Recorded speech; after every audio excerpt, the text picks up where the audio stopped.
నమస్తే welcome to NH TV.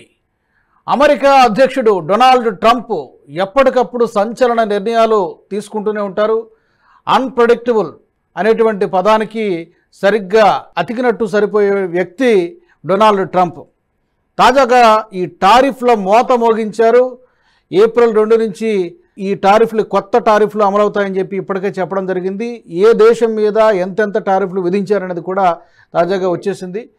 Bharat పైన సుమారుగా 27% టారిఫ్ విధిస్తున్నట్టు ప్రకటించారు. మోదీ నాకు గొప్ప స్నేహితుడే, కానీ దానికి తగినట్టుగా బిహేవ్ చేయడం లేదు అన్నట్టుగా ట్రంప్ మాట్లాడుతున్నారు. అలాగే చైనాపై కూడా 34% టారిఫ్ విధించడం జరిగింది. మరికొంతమంది ఆర్థికవేత్తలు మేక్ అమెరికా గ్రేట్ అగైన్ అని ట్రంప్ అంటున్నారు. కానీ ఈ నిర్ణయాలతో అమెరికా అధఃపాతాళంలోకి వెళ్ళిపోతోంది, ఆర్థిక మాంద్యం దిశగా వెళుతోంది. ఈ నిర్ణయాలు అమెరికాను గొప్పవి చేయవు సరికదా, మరింత కష్టాల్లోకి, ద్రవ్యోల్బణం మరింత పెరిగే అవకాశం ఉందని కూడా కొంతమంది ఆర్థికవేత్తలు అంటున్నారు. మిశ్రమ స్పందన వస్తోంది. ఈ ప్రభావం, ఈ టారిఫ్ల ప్రభావం భారత్ పైన, భారతదేశ ప్రజలపైన, కంపెనీలపైన ఎలా ఉండేటువంటి అవకాశం ఉంది? రెండోది, అమెరికాపై ఈ ట్రంప్ నిర్ణయాల యొక్క ప్రభావం ఎలా ఉంటుంది? పాజిటివ్గా ఉంటుందా, నెగిటివ్గా ఉంటుందా? ఈ రెండు విషయాల గురించి ఈ చర్చలో మనం మాట్లాడదాం. నాతో జాయిన్ అవుతున్నారు చర్చలో రచయిత, ఆథర్, ప్రముఖ ఎకనమిస్ట్, అలాగే అంతర్జాతీయ వ్యవహారాల విశ్లేషకులు జీవీఆర్ శాస్త్రి గారు. శాస్త్రి గారు నమస్తే. నమస్తే.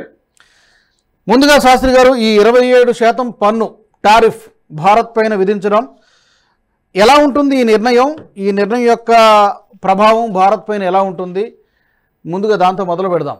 అంటే ఈ నిర్ణయం అంటే ట్రంప్ ఆయన ఎలక్షన్ క్యాంపెయిన్ లో అమెరికా అగైన్ గ్రేట్, ఆయన అమెరికాని గ్రేట్ గా చూడాలి, అమెరికాని గ్రేట్ గా ఎస్టాబ్లిష్ చేయాలి. ఆయన మనసులో చాలా బలంగా నాటుకుపోయింది ఏంటంటే చైనా మ్యానుఫ్యాక్చరింగ్ హబ్ ని పట్టుకెళ్ళిపోయింది, ఇండియా సర్వీస్ సెక్టర్ పట్టుకెళ్ళిపోయింది, ఇంకా కటమా దేశాలు ఆటోమొబైల్ ఇండస్ట్రీ అవి మొత్తం ఫార్మా రంగం అన్ని పట్టుకుపోయింది అనే ఒక ఇదిలో ఉన్నాడు ఆయన.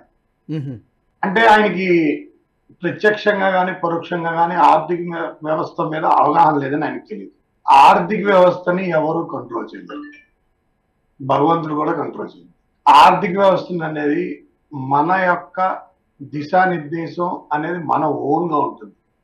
ప్రభుత్వాలు ఏం చేసినా కూడా చల్లవు, అది నిలబడదు, ప్రయత్నం చేస్తూ ఉంటారు అంతే. అదో రకమైన ప్రయత్నం అది. ఆ ప్రయత్నం కరెక్ట్గా ఏమి ఉండదు. కానీ ఈయన ఉద్దేశంలో ఏంటంటే make it America great again అనే ఒక కాన్సెప్ట్ తీసుకుని ఏ దేశాలు మనకి సుంకాలు విధిస్తున్నాయి, మన ప్రొడక్ట్స్ని వాళ్ళ దగ్గర తీసుకునేటప్పుడు సుంకాలు విధిస్తున్నాయి, వాళ్ళ ప్రొడక్ట్స్ మన దగ్గరకు వచ్చేటప్పుడు మన దగ్గర ఎంత సుంకాలు ఉన్నాయి అనే రకంగా చూసుకుంటూ వచ్చాడు. చూసుకుని వచ్చి ఆయన ఏమన్నాడంటే ఈరోజు ఒకటి చెప్పి ఆయనకి ఆర్థిక వ్యవస్థ మీద తీరు తెన్ను లేదనడానికి కారణం ఎందుకంటున్నానంటే, మీరు అంతేశారు నేను అంతేస్తానంటే ఆయన శ్రీలంక పరంగా ఈక్వల్ అయిపోయాడు. శ్రీలంక ఇంత వేస్తుంది కాబట్టి నేను ఇంత వేస్తాను అనుకున్నాడు, కానీ అయ్యో నా ఆర్థిక వ్యవస్థ ఎక్కడ, శ్రీలంక ఆర్థిక వ్యవస్థ ఎక్కడ అనేది అలా ఆయన ఆలోచించట్లా. దెబ్బకు దెబ్బ అన్నట్టు ఉంది. కానీ పరిస్థితి ఇప్పుడు మన ఆర్థిక పరిస్థితి ఏంటి? శ్రీలంక ఆర్థిక ఆ క్యాపిటలిస్టిక్ అప్రోచ్ లో, అమెరికా క్యాపిటలిస్టిక్ ఆర్థిక వ్యవస్థలో స్టేక్ హోల్డర్స్ థియరీ అంటారు. అంటే స్టేక్ హోల్డర్ లో ఇన్స్టిట్యూషనల్ థియరీస్ ఉంటాయి. ఆ ఇన్స్టిట్యూషనల్ థియరీస్ కి మెయిన్ ఇంపార్టెంట్ ఎవరంటే ఈ మొత్తం చుట్టూ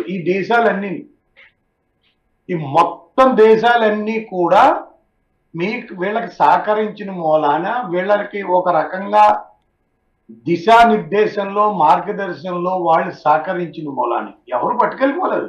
మ్యానుఫ్యాక్చరింగ్ కాస్ట్ లో అంటే ఒక ఉత్పత్తి కారకాలైన ల్యాండ్ లేబర్ ఆర్గనైజేషన్ క్యాపిటల్లో మూలధన వ్యయానికి, లేబర్కి, కాస్ట్ అంటే సమయానికి, వ్యయానికి అవినవ సంబంధం ఉంది.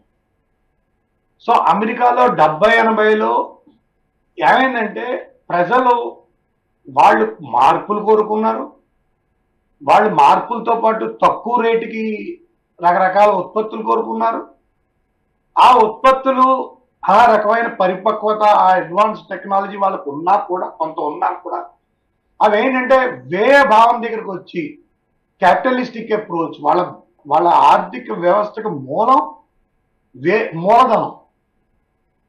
సో మూలధనం వాళ్ళ వాళ్ళ కంపెనీస్ చైర్మన్లు, ఓనర్లు అందరూ కలిసి నిర్ణయాలు తీసుకునే. ఎవడు అడిగాడండి యాపిల్ని చైనాలో తీసుకెళ్ళిపోయా మ్యానుఫ్యాక్చరింగ్ సెంటర్ కూడా పెట్టమని? వాడు ఎందుకు పెట్టాడు? చైనాలో ఎందుకు పెట్టాడు? యాపిల్కి చైనా మ్యానుఫ్యాక్చరింగ్ సెంటర్ ఎందుకు పెట్టుకున్నాడు? స్కిల్, వ్యయం, సమయం. ఆ వ్యయం సమయం చైనాతో అమెరికాని కనుక కంపారిజన్ చేస్తే ఆ వ్యయం సమయం అమెరికాలో ఎక్కువ కనబడుతుంది, చైనాలో తక్కువ కనబడుతుంది. తద్వారా వాళ్ళు ఏం చేశారు? వాళ్ళ అధిక లాభాల కోసం, దేశం అధిక లాభాల కోసం, వాళ్ళ అధిక లాభాలు, వాళ్ళ వచ్చిన అధిక లాభాలతో వాళ్ళు అమెరికాలో ట్యాక్సులు కట్టారు.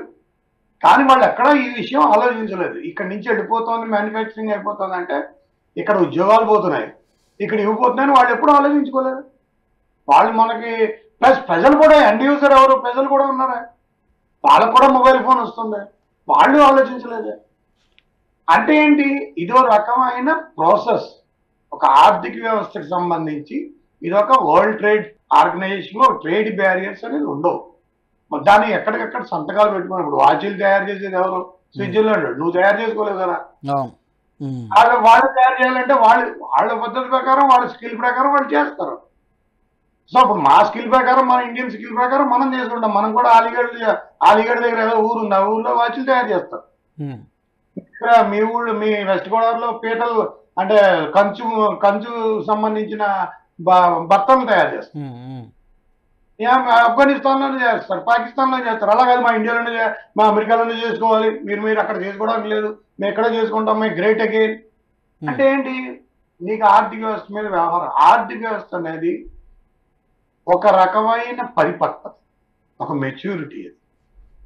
ఆ మెచ్యూరిటీ కాలానికి అనుగుణంగా రెండే విషయాల మీద వెళ్తుంది ఆర్థిక వ్యవస్థ: సమయం, వ్యయం, కాస్ట్ అండ్ టైం. దానికి రెండు కళ్ళు ఏంటంటే ఎసెన్స్ అండ్ కాన్షియస్. ఒక కన్ను ఎసెన్స్ ఉంటుంది, ఒక కన్ను కాన్షియస్ ఉంటుంది. అంతే. సమయానికి, వ్యయానికి భావన essence and conscious. Cost conscious, time conscious, time essence and cost essence. ఈ ఎసెన్స్ కాన్షియస్ మీద ఆధారపడిన భావన సమయం, వ్యయం. దానికి ఏ దేశం చేస్తోంది, దాని బ్రాండ్ ఇమేజ్ ఎలా ఉందంటే దానికి వర్త్ అండ్ వాల్యూ వస్తుంది. అంటే ఇప్పుడు మీరు ఎక్కడి నుంచైనా ఈ కారు కొన్నారంటే, జపనీస్ కార్ అయితే బాగుంటుందండి, వాళ్ళది చాలా బాగుంటుందని. ఇప్పుడు మిమ్మల్ని అడిగారు, రాజుగారు అంటే చెప్పండి అంటే మీరు కూడా అలాగే చెప్తారు. ఎందుకంటే అది బ్రాండ్ కాదు, అంటే వర్త్ అండ్ వాల్యూ. నేను కొనుక్కున్న దానికి వర్త్ ఉంది, నేను కొనుక్కున్న దానికి వాల్యూ ఉంది. సో అది బ్రాండ్ ఇమేజ్ని క్రియేట్ చేస్తుంది. అదేంటి? ఒక దేశమో లేకపోతే ఒక ఆర్గనైజేషనో ఇది అవుతుంది, అది రిప్రజెంట్ చేస్తుంది. సో మీరు రిప్రజెంట్ చేస్తుంది. యాపిల్ ఐఫోన్ రిప్రజెంట్ చేస్తున్నాయి, తర్వాత మీ గూగుల్ సర్వీసెస్ రిప్రజెంట్ చేస్తున్నాయి, మీ యూట్యూబ్ సర్వీసెస్ రిప్రజెంట్ చేస్తున్నాయి, మీ ట్విట్టర్ రిప్రజెంట్ చేస్తుంది, ఎలన్ మాస్క్ కంపెనీ రిప్రజెంట్ చేస్తుంది. ఇలా వాళ్ళు బ్రాండ్ని రిప్రజెంట్ చేస్తున్నారు. అక్కడ వ్యయం, సమయం అనే భావన ఇప్పటిదాకా తెచ్చుకునేవట్లేదు వాళ్ళు. మరి వాళ్ళలో కూడా వాటికి కూడా భావన వచ్చేస్తుంది. సో ఆయన చేత ట్రంప్కి తెలియదనో, నా ఉద్దేశం ఆయనకి ఆర్థిక వ్యవస్థ పెద్దగా, ఆయన క్యాపిటలిస్టిక్ అంటే మూలధనాన్ని దగ్గర తీసుకునే వ్యక్తి. ఎంత దారుణం అండి! ఒకేసారి ఆయన ఏమన్నాడు అంటే, గాజా నేనే తీసేసుకుని అక్కడ బిల్డింగ్లు కట్టేస్తాను, నేను అక్కడ ఎక్కడికైనా పంపించేస్తాను. తర్వాత ఇప్పుడు విడుదల అంటే ఆయన అప్రోచ్ ఏంటంటే ఒక అమెరికన్ ప్రెసిడెంట్ లాగా గబగబా మాట్లాడేస్తుంది. అలా కాదు, ఒక దేశాన్ని రిప్రజెంట్ చేస్తుంది. ఒక ఆర్థిక వ్యవస్థ, మీ ఆర్థిక వ్యవస్థ, ఆయన మనసులో ఉన్న మాటకి క్లారిటీ ఇవ్వాల్సింది ఏంటంటే, అమెరికా యొక్క ఆర్థిక వ్యవస్థని గ్రేట్ అంటే బాగా గొప్పగా చేసింది 213 కంట్రీలోని. మీరు గొప్పలేదు, మేము అందరం చేస్తే మీరు గొప్పలేదు, అది ఆయన తెలియదు. అది స్టాక్ మార్కెట్ల మీద ఎఫెక్ట్ ఎలా ఉంది? మన వ్యవస్థ మనదే, కొనుగోలు శక్తి మనది. మీ కొనుగోలు శక్తి మీద అయ్యి ఉండొచ్చు. కొనుగోలు శక్తి అనేది దేని మీద ఆధారపడుతుంది? ఫారెన్ ట్రేడ్ మీద ఆధారపడుతుంది. ఆ ఫారెన్ ట్రేడ్ లో బ్యాలెన్స్ ఆఫ్ పేమెంట్స్ మీద ఆధారపడుతుంది. మీరు ఏం చేస్తున్నారు? మీరు కొనుగోలు శక్తి ఎక్కడి నుంచి తెచ్చుకుంటున్నారు? మీరు వెపన్స్ ఆఫ్ మాస్ డిస్ట్రక్షన్ అని చెప్పి ఇరాక్ మీద యుద్ధం చేసి ఇరాక్ ఆయిల్ అంతా పట్టుకుంది. అందరితోనూ ఆయిల్, మీరు ఎక్కడ యుద్ధం చేసినా ఆయిల్ పట్టుకుపోతున్నారు. తర్వాత అక్కడికి వెళ్ళారు. ఇప్పుడు యూక్రెయిన్ దగ్గరకు ఉన్నప్పుడు $100 బిలియన్ ఖర్చు పెట్టకుండా నాకు $500 బిలియన్ మైన్స్ ఇచ్చేమను. అంటే ఈ రకంగా అంటే మీరు ఒక పెద్దన్న గారు లాగా మీకు పెద్ద ఆర్థిక వ్యవస్థలా మొత్తం ప్రపంచం అంతా మిమ్మల్ని గుర్తిస్తున్నప్పుడు ఆ గుర్తింపుని మీరు కంటిన్యూ చేసుకోవాలి. అంతేగాని బంగ్లాదేశ్ మీద టెరిఫ్లు వేసి, శ్రీలంక మీద టెరిఫ్లు వేసి మా ప్రజలకు నేను ఎంత మా అయితే $100 ట్రిలియన్ ఆయనకి సర్ప్లస్ అవ్వచ్చు. ఈ లోపల ప్రజలు మలమలు మాడిపోతారు. ఇప్పుడు ఇదే అంశానికి సంబంధించి ఈ ద్రవ్యోల్బణం మరింత పెరిగిపోతుంది కదా అని ఆయన క్వశ్చన్ చేస్తే ఎవరో రిపోర్టర్స్ అది కొట్టిపడేశారు. కానీ ఆర్థిక మాంద్యం దిశగా వెళ్తుంది కదా అని దాన్ని ఆయన కొట్టేయలేదు, ఖండించలేదు. కానీ అంతిమంగా అమెరికా గెలుస్తుందని చెప్తున్నారు. పూర్తి అవగాహనతోనే చేస్తారు. ఆయనకి పెద్దగా ఆదాయానికి రేపటికి పెద్దగా తేడా తెలియదండి. ఆయనకి నేను ఇప్పుడు ఆయన ఏం క్రిటిసైజ్ చేస్తే అంటే మీరు అర్థం చేసుకోండి, ఇప్పుడు ఆయనకి ఆర్థిక వ్యవస్థ మీద అవగాహన లేదు. ఓకే, మీకు ఆర్థిక మీద అవగాహన ఇప్పుడు నేను మొదటి నుంచి చెప్తున్నాను, ఇప్పుడు మన ప్రజల్లో కూడా ఆర్థిక వ్యవస్థ మీద అవగాహన తెచ్చుకోవాలి. సినిమాలు, క్రికెట్ లేకపోతే రాజకీయాలు ఇవి కాదు మీకు కావాల్సి. ఆర్థిక వ్యవస్థ మీద మాట్లాడండి. ప్రజల యొక్క ప్రతి ఇంటికి ఆర్థిక వ్యవస్థ గురించే మాట్లాడుకోవాలి. నిన్న కర్ణాటక గవర్నమెంట్ కూర్చుని $2 పెట్రోల్ పెంచేస్తే అవ్వడే మాట్లాడలేదు. ఏంటంటే అది తెలియదాను. ఏంటంటే మనం అది భరిస్తున్నాం. ఇన్కమ్ ట్యాక్స్ యాక్ట్ అయినా సరే, ఇదైనా సరే, ఏది స్ట్రీమ్ లైన్ చేసుకోకుండా ఏదో నడిపేస్తున్నాం.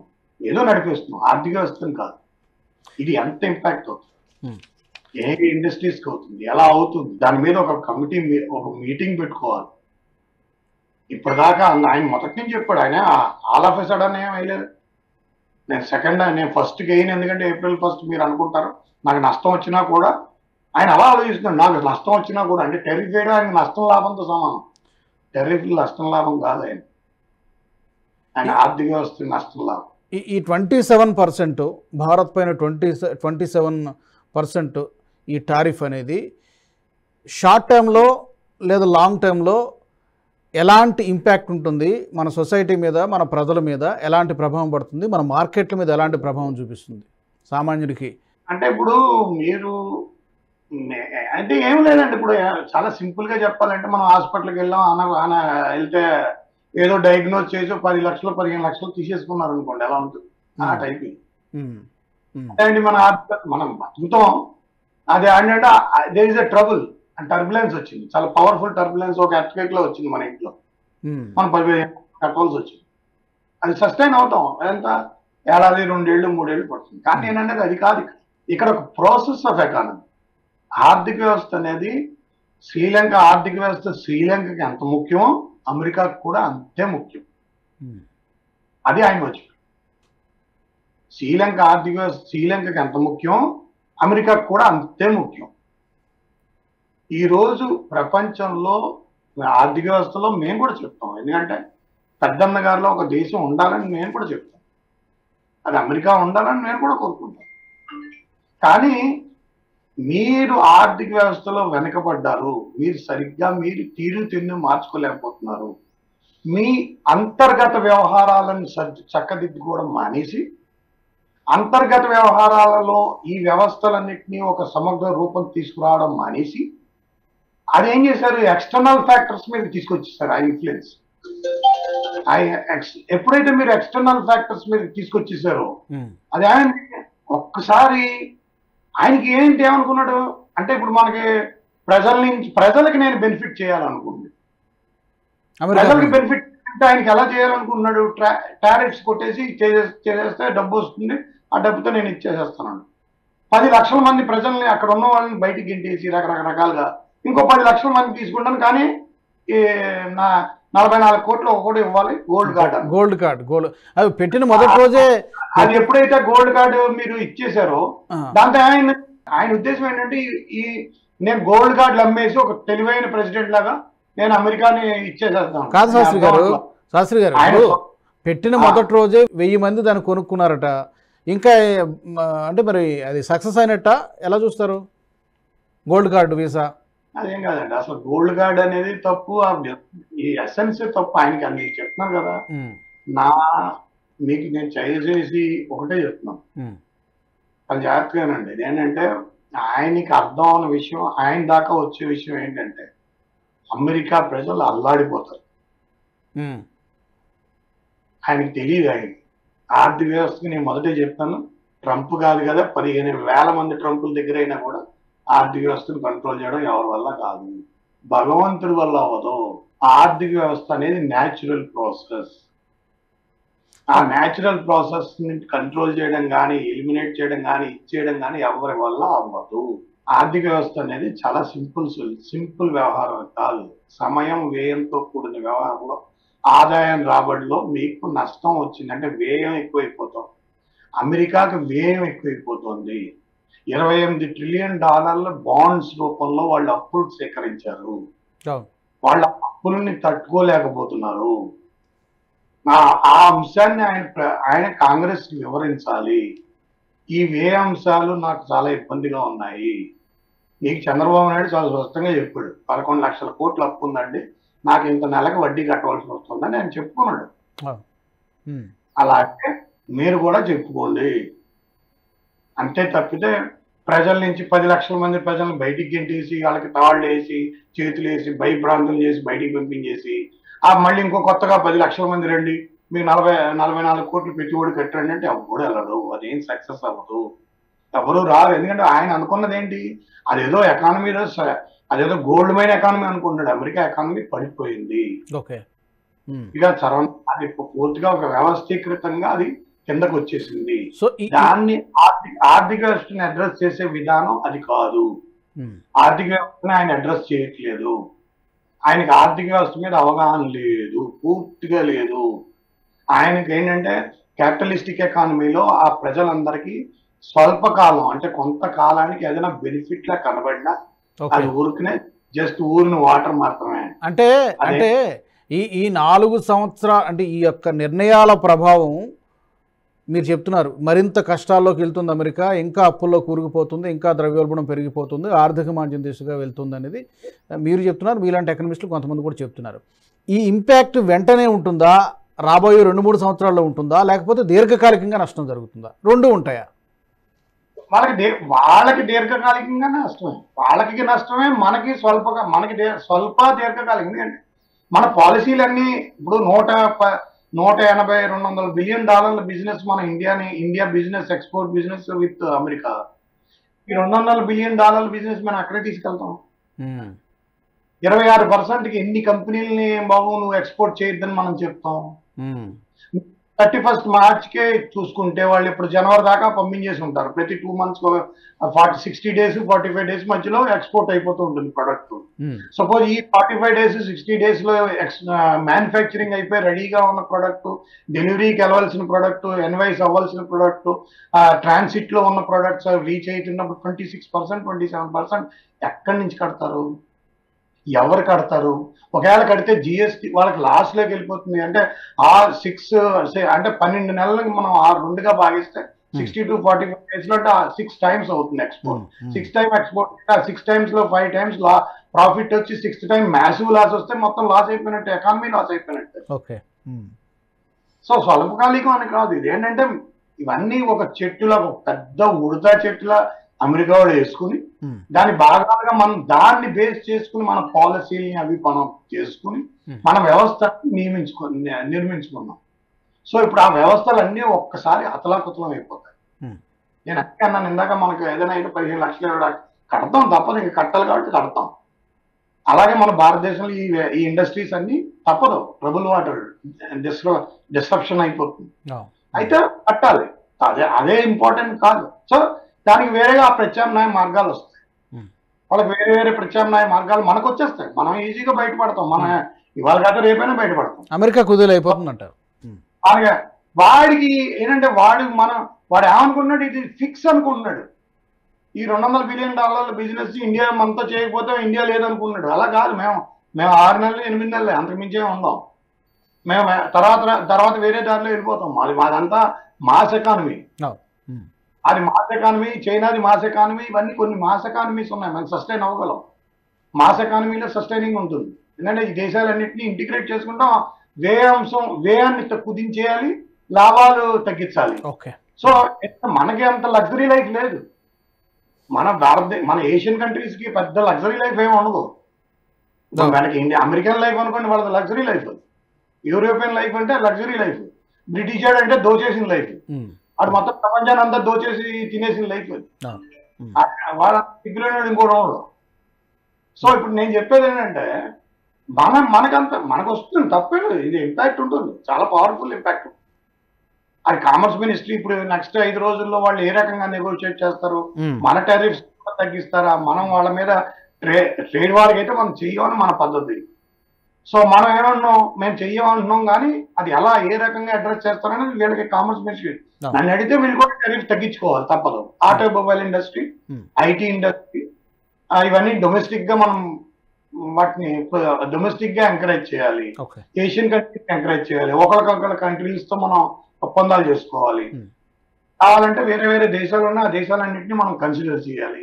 స్నేహపూర్వక వాతావరణం తెచ్చుకోవాలి. కొంత టైం పడుతుంది.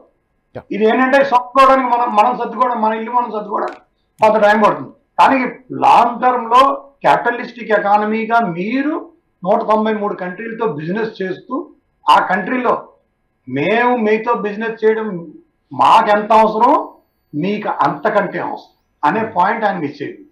అది అర్థం కావాలి. అది అర్థమైతే బహుశా అది ఆయనకి అర్థం అవట్లేదు. అది ఆయనకి అర్థమయ్యేటప్పటికి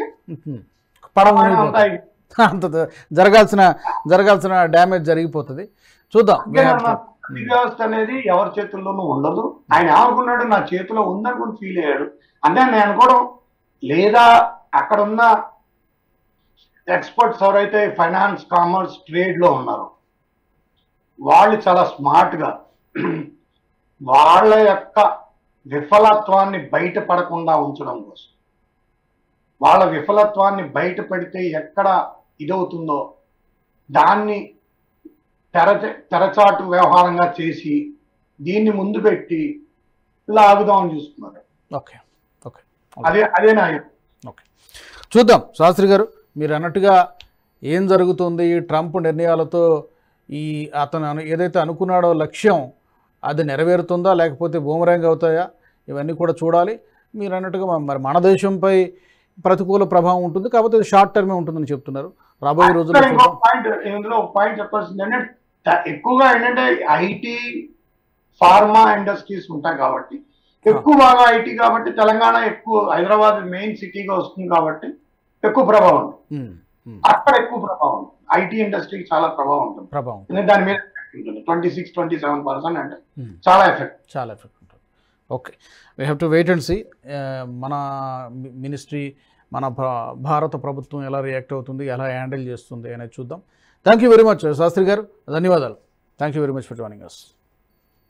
మరి మీ అభిప్రాయాలు కూడా ఈ ట్రంప్ ఈ టారిఫ్ పాలసీకి సంబంధించి మీ అభిప్రాయాల్ని కామెంట్ రూపంలో తెలియచేయండి.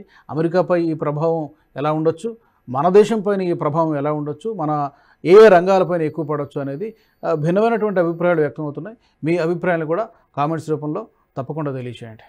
ఈ వీడియో నచ్చినట్టయితే లైక్ చేయండి, షేర్ చేయండి, బెల్ బటన్పై క్లిక్ చేయండి. అలాగే NHTV గ్రూప్ ఆఫ్ ఛానల్స్ని కూడా సబ్స్క్రైబ్ చేసుకోండి. జాతీయవాద జర్నలిజాన్ని ప్రోత్సహించండి. జై హింద్. ఈ వీడియో మీకు నచ్చినట్టయితే లైక్ చేయండి, 10 మందికి షేర్ చేయండి. అలాగే కామెంట్ల రూపంలో మీ అభిప్రాయాలను మాతో పంచుకోండి. Nationalist hub group of channels ను సబ్స్క్రైబ్ చేసుకుని తెలుగునాట జాతీయవాద జర్నలిజాన్ని ప్రోత్సహించండి. ఈ వీడియో కింద ఉన్న బెల్ ఐకాన్ పై క్లిక్ చేయడం మర్చిపోవద్దు.